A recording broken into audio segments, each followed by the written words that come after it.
नमस्कार साथियों, स्वागत है आपका मेरे इस यूट्यूब चैनल में जिसका नाम है सेंसर क्लासेस। आज हम इस वीडियो के माध्यम से अध्ययन करेंगे ताम्रपाषाण संस्कृति के बारे में। ताम्रपाषाण संस्कृति क्या होती है, इसकी क्या-क्या विशेषताएं हैं और ये भारत में कब, किस कालखंड में पाई जाती थी, तो इसके बारे में विस्तृत रूप से अध्ययन करेंगे। चलिए शुरुआत करते हैं। ताम्रपाषाण संस्कृति, जिसे हम कैल्कोलिथिक एज भी कहते हैं। मानव द्वारा सर्वप्रथम जिस धातु का उपयोग किया वो है तांबा। तांबा धातु का सर्वप्रथम मानव ने उपयोग किया था। कब किया था? तो 5000 बीसी के आसपास में 5000 बीसी के आसपास में मानव ने इस तांबा धातु का उपयोग किया था। तांबा पत्थर के औजारों का साथ साथ उपयोग, तांबा पत्थर के औजारों का साथ साथ प्रयोग क्या कहलाता है? ताम्रपाषाण संस्कृति कहलाती है। यह कैल्कोलिथिक एज कहलाता है। जब तांबा और पत्थर का साथ साथ उपयोग मानव अपने जीवन में कर रहा है तो उसे हम कौन सा काल कहेंगे? ताम्रपाषाण काल कहेंगे। नवपाषाण काल के अंत होते हुए धातुओं का उपयोग शुरू हो गया था। यानी कि नवपाषाण काल जब का अंत हो गया था या अंत हो रहा था धीरे धीरे, नवपाषाण काल का काल माना जाता है 8000 बीसी से कहीं कहीं पर 4000 बीसी और कहीं कहीं पे 1000 बीसी। तो 1000 बीसी ज़्यादा सही है क्योंकि दक्षिण भारत में 1000 बीसी तक नवपाषाण काल चलता रहा है। अतः नवपाषाण काल का अंत होते होते हुए मानव ने धातु का उपयोग शुरू कर दिया था। और धातु कौन सी थी? तांबा धातु। भारत में अधिकांश ताम्रपाषाण संस्कृतियां जो भारत में पाई जाती है, ताम्रपाषाण संस्कृतियां, उनका जो कालक्रम है वो हड़प्पा संस्कृति के बाद या समकालीन या बाद में है। यानी कि ताम्रपाषाण संस्कृति जो भारत में मौजूद है वो ताम्रपाषाण संस्कृति हड़प्पा के बाद में ज्यादा दिखाई देती है। जबकि तकनीकी रूप से ताम्रपाषाण संस्कृति पहले आनी चाहिए क्योंकि तांबे की खोज पहले हुई थी। तांबे के बाद में कांस्य संस्कृति आई है, लेकिन भारत में कांस्य संस्कृति पहले पाई जाती है, यानी कि हड़प्पा सभ्यता जो कि विकसित है। फिर तांबे में टिन मिलाने से कांसा प्राप्त हुआ।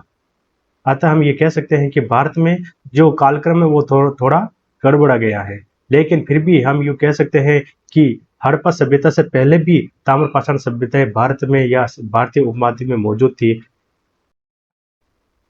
तांबा और टिन मिलाने पर क्या बनता है? कांसा बनता है। तांबे को Cu से रिप्रेजेंट करते हैं और टिन को Sn।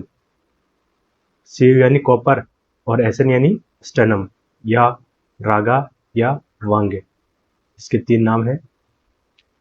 तांबा और टिन को मिलाने से कांसा बनता है। कांसा जो कि क्या है? एक मिश्र धातु है जो तांबे की बजाय ज्यादा मजबूत होती है। कांसा कैसे बनता है?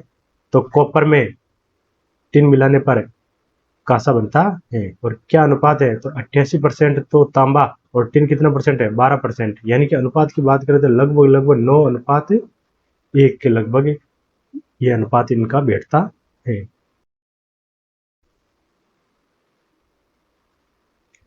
ताम्रपाषाणिक जो सभ्यताएं हैं वो अधिकतर ग्रामीण सभ्यताएं हैं, जबकि हड़प्पा कालीन जो सभ्यताएं हैं वो उच्च कोटि की नगरीय व्यवस्थाएं थी। इसके बारे में भी हम अगले वाले वीडियो में बात करेंगे, हड़प्पा सभ्यता के बारे में। नदियों के किनारे और पहाड़ियों के आसपास रहते थे कौन? ताम्रपाषाणिक सभ्यता के लोग हैं। नदियों के किनारे और पहाड़ियों के आसपास। अब पहाड़ियों के आसपास क्यों रहते थे? क्योंकि इनको पत्थर के औजारों को भी अपने दैनिक जीवन में काम लेते थे। अतः पत्थर के औजारों के निर्माण हेतु पहाड़ियों के आसपास रहते थे जिससे आसानी से पत्थर उपलब्ध हो सके। जबकि हड़प्पा सभ्यता के लोग कहाँ रहते थे? सिंधु एवं उसकी सहायक नदियों के मैदानी भागों में वो रहते थे। ताम्रपाषाण संस्कृति को एनोलिथिक या एनेओलिथिक एज भी कहा जाता है क्योंकि लैटिन भाषा में है जो तांबा है उसको तांबे को क्या कहता है? अनेस कहा जाता है। इस वजह से इसके ताम्रपाषाण संस्कृति को हम क्या कहते हैं? अनेओलिथिक या एनोलिथिक एज भी कहा जाता है। भारत में ताम्रपाषाणिक सभ्यता के कौन कौन से स्थल हैं उसके बारे में देखते हैं कि भारत में ताम्रपाषाणिक सभ्यता के स्थल या यूँ कहते हैं कि प्रकार, जिसके आधार पर इनको डिवाइडेशन करेंगे हम। हड़प्पा सभ्यता से संबंधित ताम्रपाषाणिक स्थल, यानी कि वो स्थल जो हड़प्पा सभ्यता से कहीं ना कहीं लिंक कर रहे हैं, हड़प्पा सभ्यता से पहले के स्थल, वो यो ताम्रपाषाणिक स्थल है जो कि हड़प्पा सभ्यता के लिए एक बेस तैयार कर रहे हैं, जिसके बाद में हड़प्पा सभ्यता विकसित होगी। और जब हड़प्पा सभ्यता खत्म हुई तो उसके ऊपर वापस पुनः कौन सी सभ्यता विकसित हुई? ताम्रपाषाणिक सभ्यता विकसित हुई। तो कुछ ताम्रपाषाणिक स्थल हड़प्पा सभ्यता से पूर्व के हैं और कुछ स्थल क्या है? बाद के हैं। तो इस आधार पर हम दो भागों में इसको विभाजित करते हैं, इस प्रकार की ताम्रपाषाणिक संस्कृति के स्थलों को, कि पूर्ववर्ती हड़प्पा सभ्यता और परवर्ती हड़प्पा सभ्यता के ताम्रपाषाणिक स्थल। ठीक है, पूर्ववर्ती हड़प्पा सभ्यता के जो ताम्रपाषाणिक स्थल है उन्हें आद्य सिंधु भी कहते हैं, यानी प्रोटो सिंधु या प्रोटो हड़प्पन। आद्य हड़प्पा, प्राक हड़प्पाकालीन ताम्रपाषाणिक स्थल, जिसे हम क्या कहते हैं? प्री हड़प्पन। इस वीडियो में हम आज इसी संस्कृति के बारे में बात करेंगे कि ये संस्कृतियां प्री हड़प्पन यानी कि पूर्ववर्ती हड़प्पा सभ्यता में कहां कहां पर पाई जाती है। इस ताम्रपाषाण संस्कृति के बारे में विस्तृत रूप से चर्चा करेंगे। परवर्ती हड़प्पा कालीन ताम्रपाषाणिक स्थल, जिन्हें हड़प्पोत्तर यानी हड़प्पा के बाद के जो संस्कृति है वो ताम्रपाषाणिक संस्कृति है, ये इसके अंतर्गत आती है। इनको ये भी कहते हैं, उपनाम है, उप सिंधु संस्कृति भी कहते हैं, क्योंकि सिंधु संस्कृति के बाद में ये संस्कृतियां विकसित हुई, इसलिए उप सिंधु संस्कृति कहते हैं। उत्तर हड़प्पा कहते हैं, उत्तर हड़प्पा काल, पोस्ट या लेट हड़प्पन भी इनको कहते हैं। हड़प्पा सभ्यता से संबंधित जो ताम्रपाषाणिक सभ्यताएं हैं, ये क्या है? ये इनके बाद में जैसे कांसे का उपयोग हुआ, कांसे के बाद में वापस पुनः तांबे का उपयोग हुआ, तो ये मूल रूप से यूं नहीं कह सकते हैं कि ताम्रपाषाणिक संस्कृतियां हैं। तो मूल रूप से ताम्रपाषाणिक संस्कृतियों के भी भारत में विभिन्न प्रकार के स्थल मिले हैं। तो मूल रूप से ताम्रपाषाणिक संस्कृति या स्थल कौन कौन से हैं? तो ये स्थल मूल रूप से ताम्रपाषाणिक रहे, यानी कि इसके बाद में कांस्य या तांबा ऐसा कुछ नहीं है, केवल मूल रूप से ताम्रपाषाणिक स्थल रहे हैं। राजस्थान में बनास संस्कृति, जिसे आहड़ संस्कृति भी कहते हैं, ये मूल रूप से ताम्रपाषाणिक संस्कृतियों के बारे में हम चर्चा कर रहे हैं। तो ये दक्षिण पूर्व राजस्थान में बनास संस्कृति, आहड़, किलोंड, बालाथल आदि ये स्थल है। इसी प्रकार से राजस्थान में गणेश्वर सभ्यता भी है, जो उत्तर पूर्वी राजस्थान में स्थित है। इनके बारे में एक अलग से वीडियो में इसमें चर्चा करेंगे हम। 2800 BC के लगभग ये सभ्यता रही है।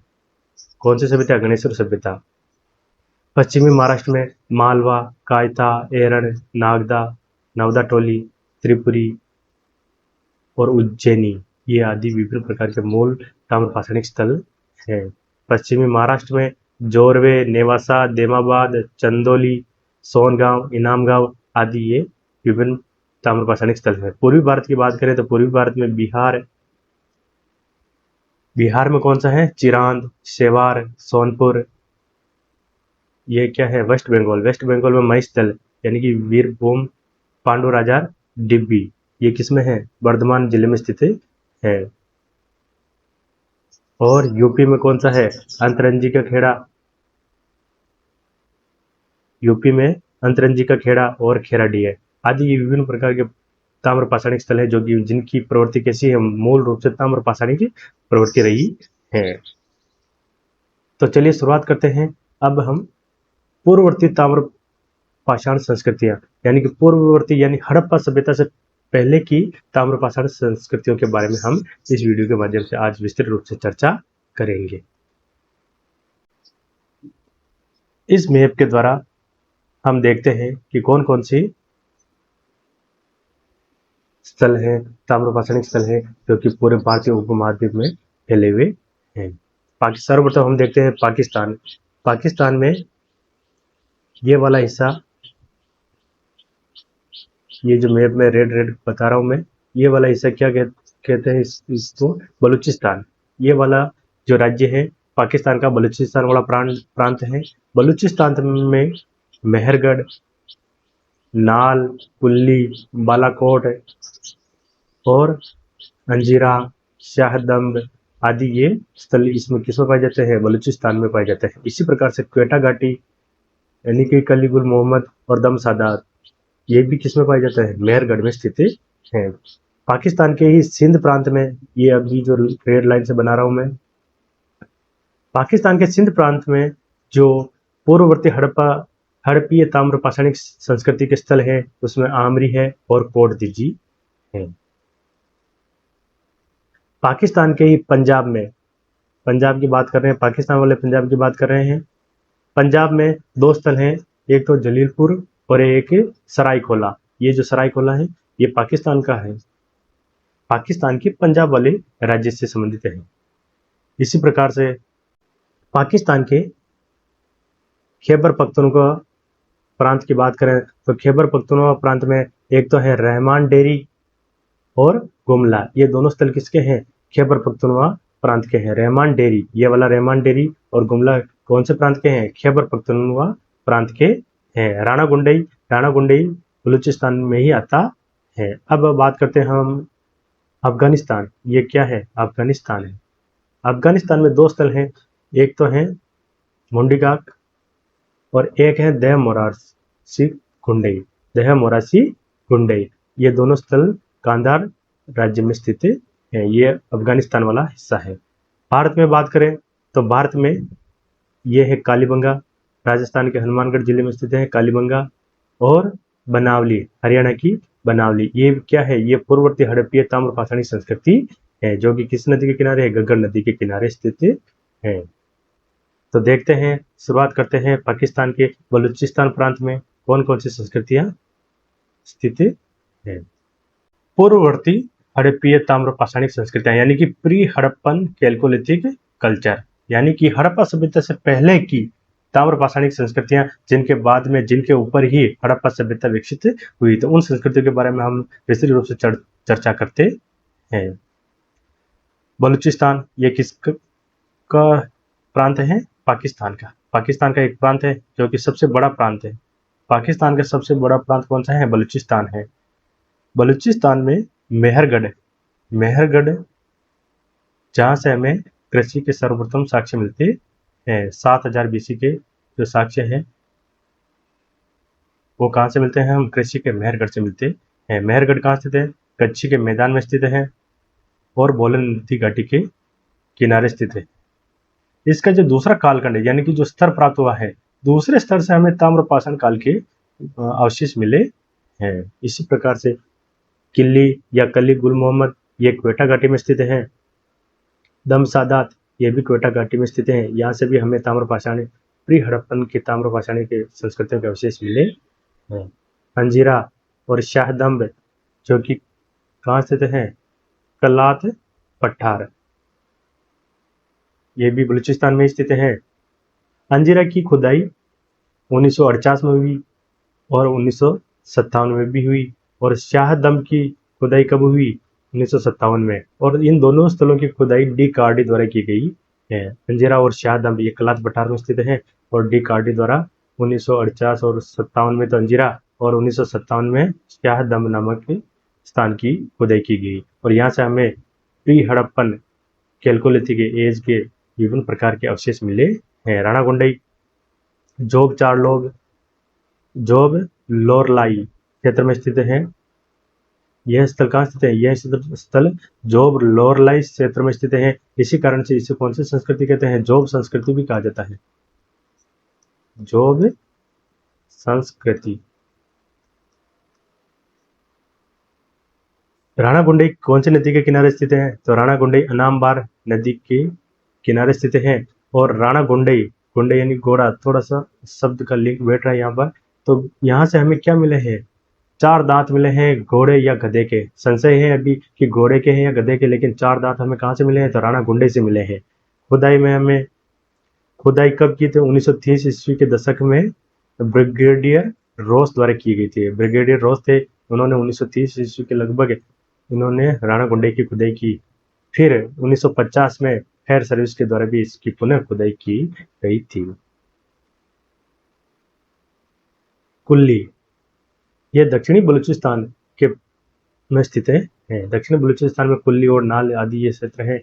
यहाँ कुल्ली कहाँ स्थित है? दक्षिणी बलूचिस्तान में स्थित है, जो कि बलूचिस्तान के कोलवा प्रदेश के कुल्ली नामक स्थान पर स्थित है। ये 12 हेक्टेयर का एक स्थल है। 12 हेक्टेयर, 1 हेक्टेयर में कितने स्क्वायर मीटर होते हैं? 10,000 स्क्वायर मीटर होते हैं। ठीक है, इस प्रकार से 12 हेक्टेयर का एक स्थल है। कुल्ली के मृदवांड अत्यधिक अलंकृत हैं, यानी कि इनके ऊपर विभिन्न प्रकार की डिजाइन बनाई गई है। कोई भी जैसे घड़ा हो गया, इस घड़े के ऊपर विभिन्न प्रकार की ज्यामितियां हो गई, पेड़ पौधों का अंकन हो गया, पीपल का पत्ता हो गया, इस प्रकार से विभिन्न प्रकार की, या बेल हो गया, वृषभ हो गया, इनकी विभिन्न प्रकार की आकृतियां बनाई जाती थी। कुल्ली जो है, कुल्ली का उत्खनन किसने करवाया था? ओरेल स्टाइन ने करवाया था। कुल्ली का उत्खनन किसने करवाया था? तो ओरेल स्टाइन ने करवाया था। मृदबांड पीले रंग के मृदबांड है, और जिस पर क्या है, काले रंग के चित्र बने हुए हैं, और इसके ऊपर कौन किसका चित्र अधिक बना हुआ है? वृषभ। वृषभ यानी बेल के चित्र अधिक बने हुए हैं। और कुल्ली से हमें किसके साक्ष्य मिलते हैं? दाह संस्कार के साक्ष्य मिलते हैं। इससे पहले हमें किसके साक्ष्य मिलते थे? केवल दफनाने के साक्ष्य मिलते हैं, लेकिन यहाँ से हमें किसके साक्ष्य मिलते हैं? दाह संस्कार के साक्ष्य मिलते हैं। कुल्ली नाल संस्कृति, ये भी दक्षिण बलूचिस्तान में स्थित है। कुल्ली की तरह ही नाल है। हरग्रीव्स ने 1925 में इसे खोजा था। नाल संस्कृति को इसने खोजा था। मृदबांडों पर ज्यामिति और प्राकृतिक चित्रण अधिक है, यानी कि मछलियों वगैरह आदि के चित्रण अधिक है। बालाकोट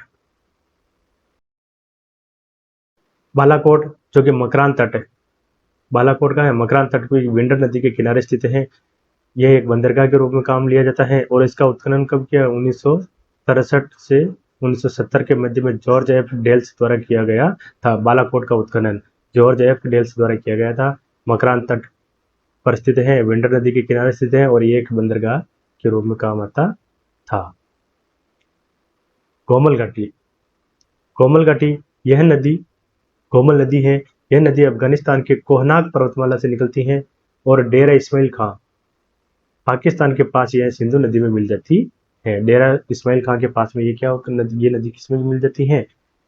सिंधु नदी में मिल जाती है। तो यहाँ पर स्थल है रहमान डेरी। कोमल नदी के या गोमल नदी घाटी के पर कौन सा स्थल है? रहमान डेरी। यह पाकिस्तान के खैबर पख्तूनख्वा प्रांत में स्थित है।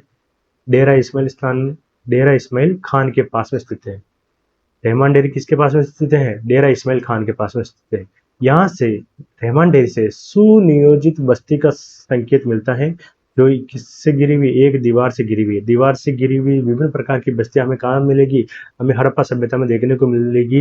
लेकिन हड़प्पा सभ्यता से पूर्व ही हमें रहमान डेरी से भी एक संकेत मिलता है कि यहाँ की जो बस्ती है वो किससे? एक दीवार से घिरी हुई है। ये देखिए नाल कल्चर की जो पोट्री है, वो विभिन्न प्रकार की पोट्री यहाँ पर देख सकते हैं आप। विभिन्न प्रकार की यहाँ पर ये ज्यामितीय आकृतियां हैं। ये यहाँ पर मछली का चित्रण है। इसमें भी देख सकते, इस मृदबांड में भी देख सकते हैं, ये मछली है। और ये क्या है? वृषभ है। वृषभ यानी बेल। ये वृषभ का चित्र है। मछली हो गई, वृषभ हो गया, और ये विभिन्न प्रकार की ज्यामितीय आकृतियां हो गई। पत्ते हो गए, पीपल के पत्ते हो गए।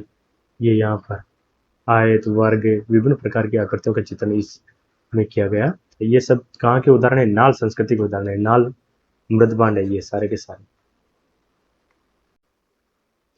कुमला, इसकी खुदाई पेशावर विश्वविद्यालय के एक दल ने की थी। 1971 में इसकी खुदाई की गई थी, इस कुमला नामक स्थान की। यह डेरा इस्माइल खान जिले में स्थित है। कुमला के मृदबांडों की तुलना तुर्कमेनिस्तान के कुछ स्थलों से प्राप्त मृदबांडों से की गई, यानी कि तुर्कमेनिस्तान के मृदबांड और गुमला के जो मृदबांड है उनमें काफी समानताएं मिली है। तुर्कमेनिस्तान कहाँ है? तो ये अफगानिस्तान से जॉइंट में है, यानी कि अफगानिस्तान का पड़ोसी देश से है। पंजाब पाकिस्तान, ये पंजाब कौन सा है? पाकिस्तान वाला पंजाब है, जहाँ पर दो स्थल है, एक तो सरायकोला, एक है जलीलपुर। सरायकोला यह पाकिस्तान के पंजाब प्रांत के उत्तर में स्थित है।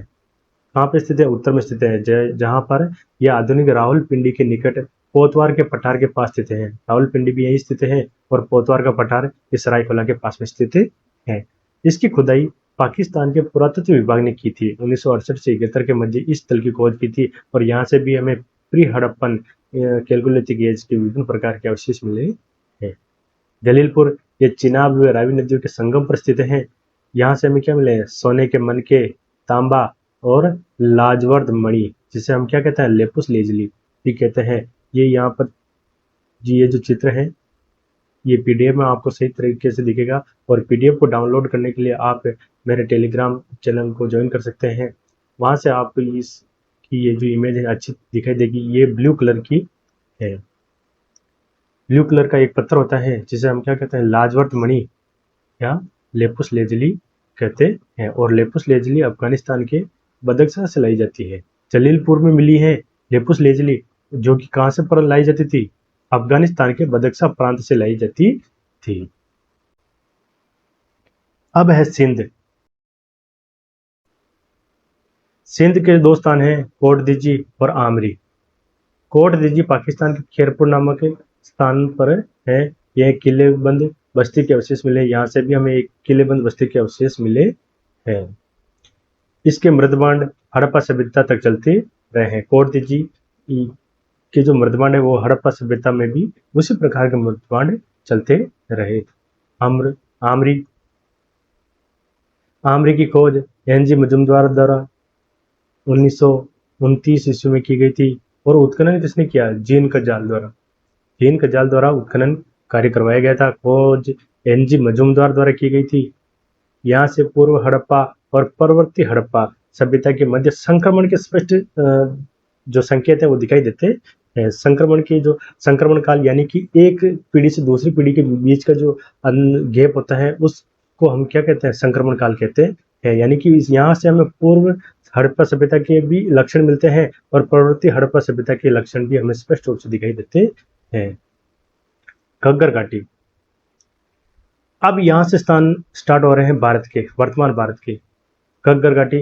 घग्गर घाटी, घग्गर नदी हिमाचल प्रदेश के कालका से निकलती है। यहाँ पर हिमाचल प्रदेश का एक कालका स्थान है। यहाँ से ये घग्गर नदी निकल रही है शिवालिक की पहाड़ी से। घग्गर नदी यहाँ से निकलती है। ये वाला स्थान है कालका। कालका स्थान कहाँ है? ये वाला। ठीक है। यहाँ से हिमाचल प्रदेश से कालका नामक स्थान से निकलती हैं और निकलकर पंजाब में होती हुई हरियाणा, हरियाणा से होती हुई राजस्थान और राजस्थान से होती हुई पाकिस्तान के बहावलपुर तक जाती है। पाकिस्तान के पंजाब प्रांत के बहावलपुर नामक स्थान तक जाती है और यहाँ पर यह हकरा के नाम से जानी जाती है। घग्गर नदी, इस नदी को सरस्वती नदी या सरस्वती नदी, हकरा नदी किसमें कहते हैं? पाकिस्तान के बावलपुर में इसको हकरा नदी कहते हैं, घग्गर नदी को।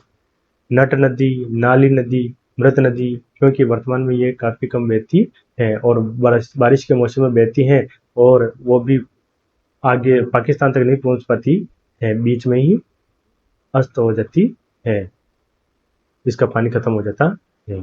घग्गर नदी के आसपास अनेक ताम्र पाषाणिक स्थल मिले हैं। वो कौन कौन से आइए देखते हैं। राजस्थान में भी एक प्रसिद्ध जो ताम्र पाषाणिक स्थल है वो मिला है कालीबंगा। कालीबंगा की खोज अमलानंद घोष द्वारा 1952-53 के मध्य की गई थी। स्थल कहाँ पे है? तो ये स्थल है राजस्थान के हनुमानगढ़ जिले में स्थित है। इस स्थल का उत्खनन खोज किसने की? अमलानंद घोष ने। और उत्खनन किसने करवाया? बीवी लाल यानी कि ब्रजवासी लाल और बीके थापर, बालकृष्ण थापर, इन दोनों ने उत्खनन करवाया है। इनके अलावा भी एक दो नाम और हैं, एमडी खरे,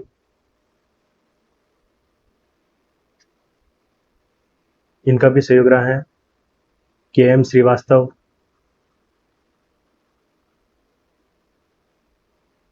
और एसपी जैन साहब, इनका भी उत्खनन में विशेष प्रकार से सहयोग रहा था। तो एमडी खरे यानी कि अब यूं कहें उत्खनन करता कौन कौन थे? बीवी लाल, बीके थापर, एमडी खरे, केएम श्रीवास्तव और एसपी जैन, इन्होंने उत्खनन में मदद की थी। नदी कौन सी है जिसके तट पर कालीबंगा स्थित है? तो घग्गर नदी, जिसे हम क्या कहते हैं? प्राचीन सरस्वती नदी या दृश्यवती नदी कहते हैं।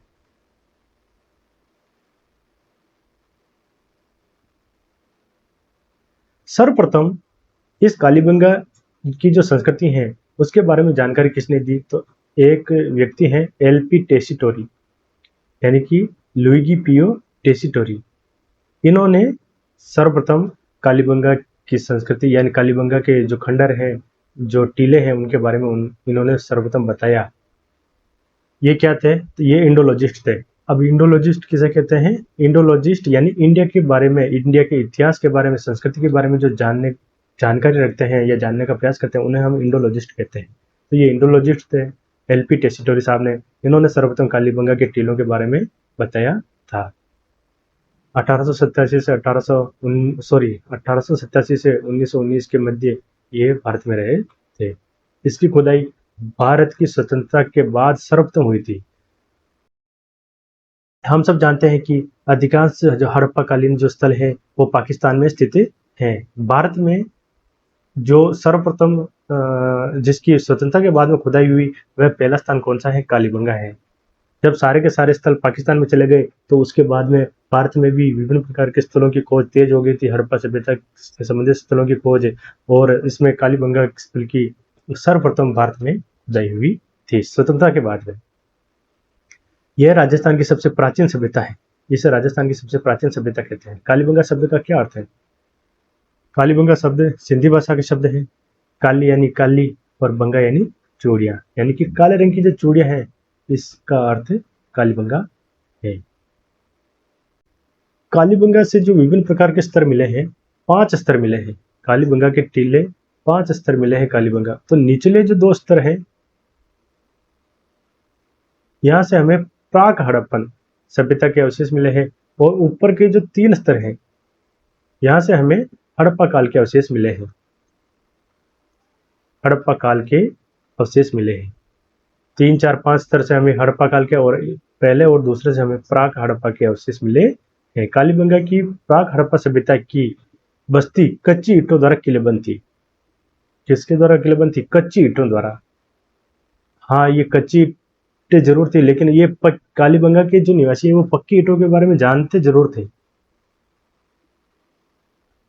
इनकी जो बस्ती है वो समानांतर चतुर्भुज के तरह है। समानांतर चतुर्भुज कैसे होता है? जैसे मान लो ये एक आयत है, आयत को अगर यहाँ से थोड़ा सा प्रेशर मार के थोड़ा सा एक तरफ कर दे और इस तरह से टेढ़ा करते हैं, इस प्रकार से, तो वो क्या बन जाता है? समांतर चतुर्भुज बन जाता है। आयत में चारों कोण 90 डिग्री के होते हैं, इसमें ये कंडीशन नहीं होती। बाकी आमने सामने की भुजाएं कैसी होती है? बराबर होती है।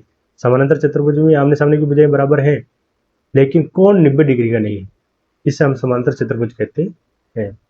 तो इसकी जो बस्ती है, कालीबंगा की बस्ती, वो समांतर चतुर्भुज की तरह है। बिल्कुल तो नहीं मिल पाती देख के, लेकिन जो पश्चिमी तरफ की जो दीवार है वो 240 मीटर की है, और पूर्व की ओर जो दीवार है वो 250 मीटर की है। उत्तर की ओर एक प्रवेश द्वार होता है, जहाँ जिसकी चौड़ाई कितनी रहती है? 5 से 6 मीटर का एक प्रवेश द्वार होता है, और उत्तर की ओर ही सरस्वती नदी बहती। ये सरस्वती नदी बह रही उत्तर की ओर, और यहाँ ये एंट्री गेट है। इसकी जो गलियां हैं, ये गलियां 1.5 मीटर चौड़ी है। कालीबंगा की गलियां कितनी मीटर चौड़ी है? 1.5 मीटर चौड़ी है। कालीबंगा से हमें बैलगाड़ी के साक्ष्य मिलते हैं, यानी कि बैलगाड़ी, कालीबंगा के यहाँ से अस्तित्व हो सकता है बैलगाड़ी का। ऐसे हमें अप्रत्यक्ष साक्ष्य मिलते हैं। अब अप्रत्यक्ष साक्ष्य, प्रत्यक्ष साक्ष्य नहीं मिलते हैं। अप्रत्यक्ष साक्ष्य कैसे मिलते हैं? तो देखते हैं। पक्की मिट्टी के खिलौने यहाँ से मिलते हैं, जिसमें बैलगाड़ी के बारे में जानकारी मिलती है। पहिए की जानकारी यहाँ से मिलती है, और मवेशियों की अस्थियों के अन्वेषण से, मवेशी यानी कि जैसे मान लो वृषभ बोझा ढो रहा है, तो उसके कंधे पर बोझा रखा जाता है, या बैलगाड़ी का अगले वाला हिस्सा रखा जाता है, तो निश्चित रूप से वहाँ पर रगड़ लग लग के ऐसी हड्डी में ऐसी अवस्थाएं आ जाती हैं, जिसका अध्ययन करके वैज्ञानिकों ने, शोधकर्ताओं ने ये अन्वेषण किया या ये अनुमान लगाया कि बैलगाड़ी का अस्तित्व रहा होगा, तभी जाकर बैल, गाय, भैंस, इनकी क्या हुए हैं? हड्डियां घिसी हुई हैं। जो भी अनुमान है, इस प्रकार से उन्होंने अनुमान लगाया कि बैलगाड़ी का अस्तित्व कालीबंगा में रहा होगा। मकान कैसे थे कालीबंगा के? मकान कच्ची ईंटों के बने थे। हाँ, पक्की ईंटों का नॉलेज उन्हें जरूर था। प्राक हड़प्पा ईंट आकार में हड़प्पा सभ्यता से अपेक्षाकृत बड़ी थी, यानी कि प्राक हड़प्पा की जो ईंट है वो आकार में हड़प्पा सभ्यता से बड़ी थी। अब यहाँ के जो घर हैं वो कैसे हैं, ये है, जैसे मान लो कोई घर है, ये आप देख रहे हैं, इस घर में ये बीच में आंगन है, ये क्या है, आंगन है, ये आंगन है हो गया, ठीक है। और यहाँ इसके यहाँ पर ये चारों ओर कमरे बने हुए, ये कमरे हैं, ये कमरे हैं, ठीक है, यानी कि किनारों पर कमरे बने हुए हैं, बीच में आंगन है। इस प्रकार मकान बने हुए थे कालीबंगा में। ये जितनी भी विशेषताएं पढ़ रहे हैं, ये हड़प्पा सभ्यता की न होकर प्राक हड़प्पा सभ्यता की ताम्रपाषाणी संस्कृति की जो विशेषताएं हैं उसके बारे में हम कालीबंगा के बारे में पढ़ रहे हैं।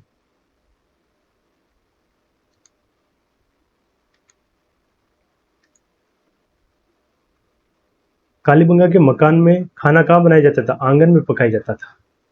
खाना पकाने हेतु तंदूर, जो आधुनिक तंदूर है उसी प्रकार के तंदूरों का उपयोग भी कालीबंगा में किया जाता था।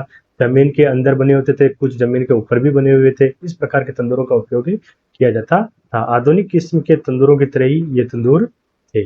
अन्न का भंडारण है, कालीबंगा के लोग अन्न का भंडारण कैसे करते हैं, तो बेलनाकार गड्ढे, इस प्रकार के गड्ढे बना देते थे अंदर जमीन के अंदर, और यहाँ से वो अनाज भरते थे। इस गड्ढे में अनाज भरने से पहले चूने से पुताई करते थे, वो संभवतः चूने से पुताई करते थे उसकी, ठीक है।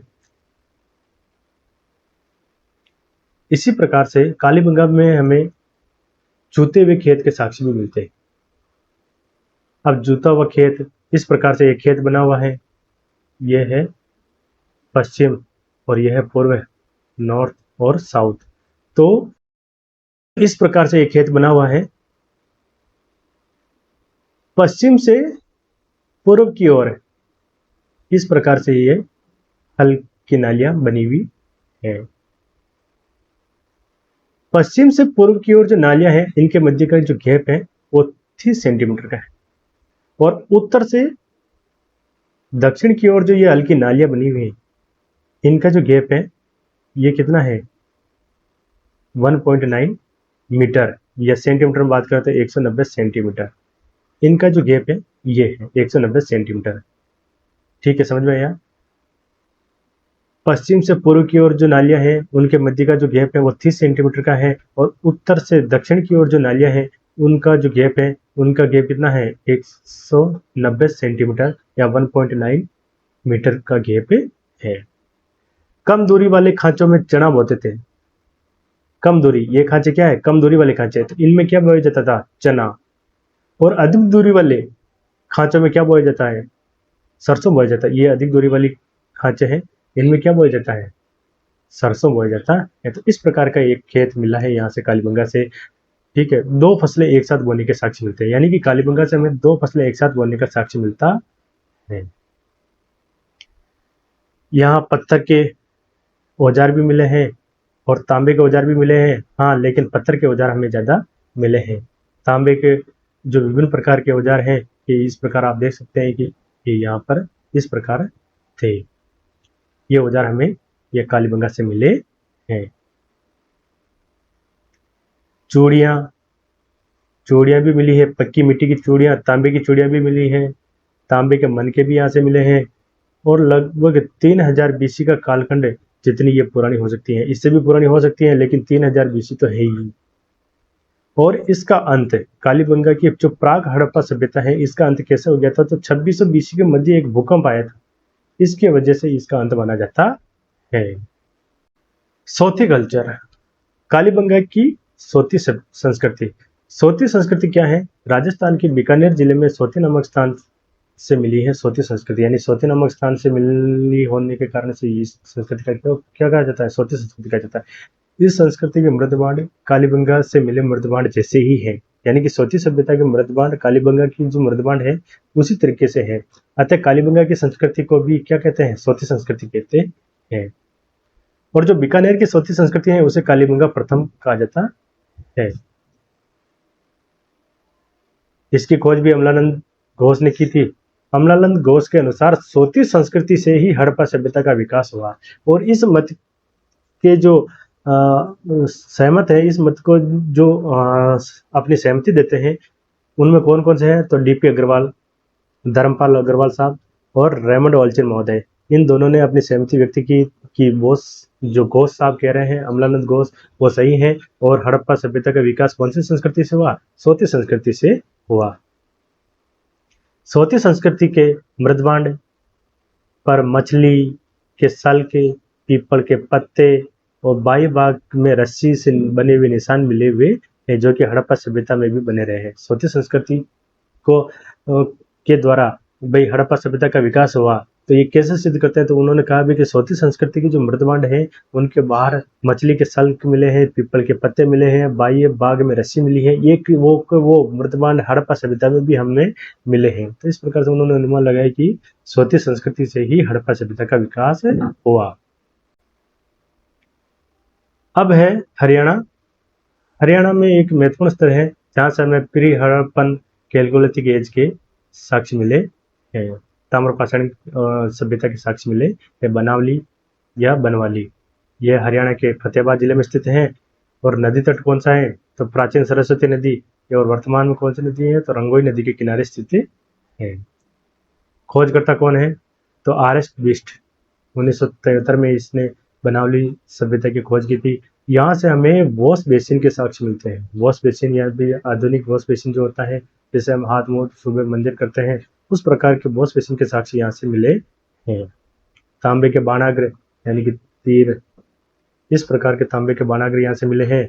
डिश ऑन स्टैंड वाला पात्र भी यहाँ से मिला है। डिश ऑन स्टैंड यानी कि जिस पर भोजन रखा जाता था, ऐसे यहाँ पर विभिन्न प्रकार के फल फ्रूट हो गए, भोजन हो गया, इस प्रकार का एक स्टैंड हमें यहाँ से मिला है।